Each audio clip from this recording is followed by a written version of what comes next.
안녕하세요. 오늘은 제가 댓글로 받은 질문을 영상으로 만들어 보려고 이렇게 카메라를 켰습니다. 제가 보통 댓글을 받으면 최대한 제가 답변을 해드릴 수 있는 한에서 정말 자세하게 답변을 드리고 싶어서 이렇게 장황하게 댓글을 쓰거든요. 근데 그 과정에서 내가 과연 설명을 잘 한 걸까? 다 내가 알려드릴 수 있는 걸 알려드린 걸까? 이런 의구심이 들어서 이렇게 카메라를 켰고요. 저는 비전문가고 그냥 제가 느낀 바를 말씀드리는 거니까 들어보고 이게 제 의견에 동의를 하시면 제가 말하는 방식으로 계속 진행을 하시면 되고 그게 아니라면은 나랑은 의견이 다르네 하고 그냥 제 의견을 무시하시면 될 것 같아요. 근데 오늘 제가 받은 질문은 뭐냐면요. 영어 일기를 보통 첨삭을 받고 있는 건지 그리고 영어 일기 피드백이 필요한 건지 이 질문이었어요. 일단은 첨삭을 받고 계신가요? 이 질문은 제가 지금 220회가 넘게 썼단 말이에요. 근데 한 200회까지는 첨삭을 안 받았습니다. 그리고 최근 들어서는 받고 있습니다. 아주 가끔요. 그러니까 매번 받는 게 아니에요. 그래서 요거에 대해서 자세하게 먼저 설명을 드리면 30회까지는 제가 영어 일기가 좋은지 안 좋은지를 모르겠고 맨날 쓰다 말다 했었거든요. 그전에도 그냥 하루 이틀 쓰다가 뭐 한 몇 달 안 쓰다가 또 어디서 듣고 좋다고 그러면은 하루 좀 써보려고 하다가 또 그러다가 말고 이랬거든요. 그래서 제가 이번에는 30일 매일매일 쓰자. 30일간은 매일매일 쓰자. A4 용지 한 페이지 꽉 채우자. 이런 마음으로 도전을 했어요. 그리고 그 후에는 이렇게 집착하지 않아도 돼. 너가 안 하고 싶으면 그냥 안 하는 거야. 이게 좋은지 모르면 하지 말자. 근데 30일은 채우자. 하루도 빠짐없이. 이런 마음으로 했거든요. 그때 스스로 셀프 첨삭을 했어요. 그게 어떻게 한 거냐면 파파고에 제가 일단은 일기를 혼자 다 쓰고 나서 검색 일절 안 하고요. 사전 검색 이런 거 일절 안 하고 제가 할 수 있는 한에서 다 써요. 물론 못 쓰는 표현도 있겠죠? 그러면 한글로 조그맣게 써놔요. 이건 내가 도저히 어떻게 말해야 될지 모르겠다 하면은 한글로 써놓고 이걸 다 쓰고 난 후에 이걸 파파고에 다 타이핑을 했어요. 그리고 확인했어요. 내가 원하는 대로 대충 비슷하게라도 이 표현이 된 건지. 그 과정에서 내가 좀 실수를 잘하는구나. 요런 거나 이거는 내가 생각했던 그 말이 아닌데? 요럴 때도 있고 그런 게 있었어요. 그냥 그러면서 인지하고 지나가는 거예요. 그리고 뭐 파파고로 역으로 돌려볼 수 있잖아요. 이걸 그러면은 영어로 하면 어떻게 하는지 검색해 볼 수도 있고. 그리고 참고만 했어요. 왜냐하면 파파고를 100% 믿을 수는 없다는 걸 알고 있으니까. 그래서 대략 저렇게 말해야 내가 원하는 거에 가깝게 표현이 되는 거구나. 이렇게 참고만 했어요. 그렇게 30일차까지만. 그런데 이게 생각보다 시간이 꽤 많이 걸리고 전 이거 말고도 하고 싶은 영어 공부 활동이 많았거든요. 그 당시에. 영어 원서도 읽어야 되고 미드도 봐야겠고 그러니까 이게 너무 부담스럽더라고요. 그래서 그 후엔 안 했어요. 그리고 200회 정도까지 계속 영어 일기 교정 없이 썼어요. 모르는 부분은 한글로 조그맣게 써놨어요. 하지만 최대한 어떻게든 쓰려고 했고요. 그렇게 진행하다가 최근에는 아주 가끔 캠블리나 언어교환 어플을 통해서 교정을 받고 있습니다. 그러는 과정에서 제가 교정을 안 받고도 써봤고 그리고 지금 최근에는 교정을 받아보고도 있잖아요. 그런 과정에서 느낀 게 교정을 받아보니 좋긴 하다. 좋긴 한 게 아니라 아주 좋다. 교정을 받으면 정말 좋구나 라를 느꼈고 교정이 없어도 좋다. 교정을 받으면 아주 좋고 그리고 교정을 안 받아도 충분히 좋다. 이게 제 결론이에요. 뭐냐면 일단은 교정을 안 받아도 좋다고 한 이유가 뭐냐면 인풋이 전제돼야 돼요. 인풋을 하고 있기 때문에 교정을 안 받아도 자연스럽게 제 영어 실력이 늘게 됩니다. 뭔가 이 표현은 이렇게 하는 거구나. 저건 저렇게 말하는구나 하면서 제가 콩글리시로 썼던 표현들이 점점점 원어민식 표현이 돼요. 그러니까 인풋을 열심히 해야 돼요. 그리고 인풋을 열심히 하게 돼요. 일기를 쓰다 보면. 그러니까 이게 계속 선순환이 일어나는 거예요. 그래서 인풋을 하다 보면 내 일기가 교정이 되고 또 내 일기가 잘 교정이 되려면 인풋을 해야 되고 이게 되는 거예요. 근데 최근엔 또 일기를 교정 받아봤잖아요. 근데 매번 다는 아니에요. 정말 극히 일부를 교정받고 있고 정말 교정받고 싶을 때만 교정을 받고 있어요.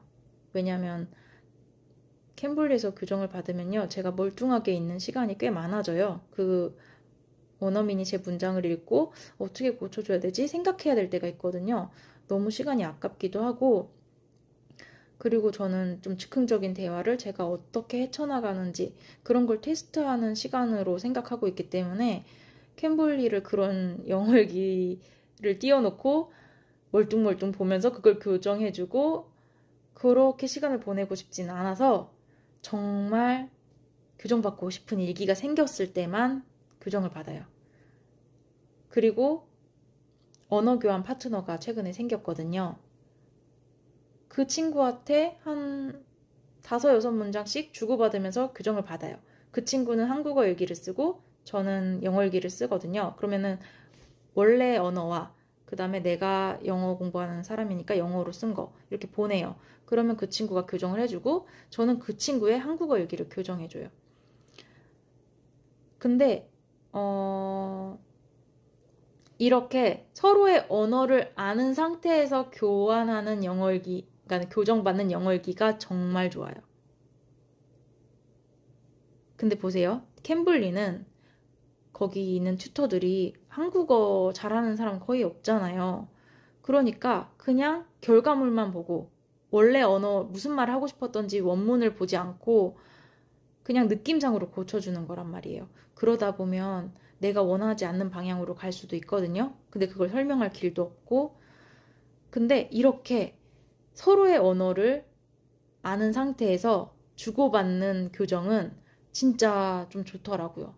이 사람이 내가 뭐를 말하고 싶은지를 알고 있으니까 한국어를 알기 때문에 그러니까 원어민 입장에서 이 말은 이렇게 하는 게 좋아. 이렇게 얘기를 해줄 수 있거든요. 그래서 그런 경우엔 좋아요. 하지만 그런 파트너 구하는 게 쉬운 일은 아니고 저도 언어 교환 어플 1년 반 넘게 사용하면서 최근에 만났거든요. 그런 파트너를. 보통은 언어 교환 어플에서 몇 달 뒤에 다들 사라지더라고요. 그리고 이렇게 진지한 학습자를 찾기가 생각보다 쉽지 않아요. 저는 그렇게 생각해요. 운 좋아서 바로 찾을 수도 있지만 쉽지 않아요. 저도 최근에 겨우 만났어요. 그리고 이렇게 수준이 비슷한 언어교환 학습자를 만나야 되는데 그것도 쉽지 않고요. 저는 최근에는 교환을 통해서 교정을 받고는 있지만 일부분을 교정을 받고는 있지만 안 받아도 인풋만 제대로 한다면 영어일기는 그만한 가치가 있다. 이게 제 결론이에요. 여러모로. 정말 이게 한두 개가 아니에요. 아까도 살짝 말씀드렸잖아요. 제가 같은 말을 반복하는 것 같은데 인풋을 열심히 하게 되는 동기가 되고 내가 잘 모르는 표현, 내가 자주 쓰는 말인데 모르는 표현을 알게 되고 그리고 인풋을 할 때 암기력이 향상돼요. 와, 이거 내가 자주 쓸 수 있는 말이다. 이러면 좀 암기가 너무 잘 돼요. 그냥 멀뚱멀뚱 보는 것보다 제가 영어일기를 병행해야 되잖아요. 그러면 이거 꼭 알아놔야겠다. 이거는 언젠가 써먹을 말이다. 요런 게 인풋을 하면서 구분을 하는 거죠. 이렇게 AI가 작동을 하면서 요거는 그냥 흘려보내도 돼. 이거는 자주 쓰는 말 아니야. 내가 자주 쓰는 말 아니야. 근데 와, 이거는 정말 내가 언젠가 써볼 법하다. 아니면 이건 정말 내가 자주 쓰는 말이다. 요런 거를 이렇게 걸러낸단 말이에요. 그리고 저희가 인풋도 열심히 해야 되지만 아웃풋 환경에 놓여야 되는데 돈을 내고 전화 영어를 한다거나 아니면은 해외로 이민을 가지 않는 한 스스로를 아웃풋 환경에 놓기는 쉽지 않단 말이에요. 제가 누가 영어식으로 맨날 생각을 해보라고 해서 그냥 일상생활에 내가 하는 말도 다 영어로 어떻게 할지 생각하래요. 그래서 시도해봤는데 정말 한두 번 하다가 말게 돼요. 제가 더 편하게 생각할 수 있는 한국어가 있는데 그거를 힘들게 영어로 생각하겠어요. 답도 알아낼 수가 없는데. 근데 영어 일기는 그 순간순간이 지나가지 않는단 말이에요. 그러니까는 이 상황이 어떤 상황에 놓였는데 영어로 생각하래요. 그 상황을. 근데 그 상황은 금방 지나가요. 그리고 내가 다른 할 일도 생기고. 근데 영어 일기는 딱 책상에 앉아서 내가 그 지나간 상황들을 떠올리면서 시간을 충분히 가지고 이건 어떻게 말해야 되지? 이런 시간이 주어진단 말이에요. 그리고 매일 하면 마치 이거는 내가 영어권 국가에 놓인 상황이랑 약간은 흡사하다고 생각해요. 내가 어떻게든 영어를 써야 되는 상황에 놓인 거예요. 내가 오늘 하루 매일 A4용지 한 페이지를 채우기로 했으니까 그건 마치 영어권 국가에서 내가 영어를 써야 되는 상황에 놓인 거랑 비슷하다고 생각해요. 강제적으로 그 상황을 만든 거죠. 그런 점에서 저는 영어 일기가 되게 피드백이 없어도 그만한 가치가 있다라고 생각을 합니다. 네, 여기까지 오늘의 영상 여기서 마무리 짓겠습니다. 다음에는 좀 더 제가 차분하게 그리고 논리정연하게 설명을 해보도록 할게요. 제가 지금 갑자기 카메라를 켜고 사실 몇 번 말을 버벅거리면서 같은 말을 계속 반복하다 보니까 지금 정신이 혼미하고 좀 지쳐 있어요. 이게 쉽지 않네요. 카메라 앞에서 일목요연하게 깔끔하게 딱 설명을 한다는 게 쉽지 않다는 걸 깨달았습니다. 네, 그러면 전 이만 가겠습니다. 안녕.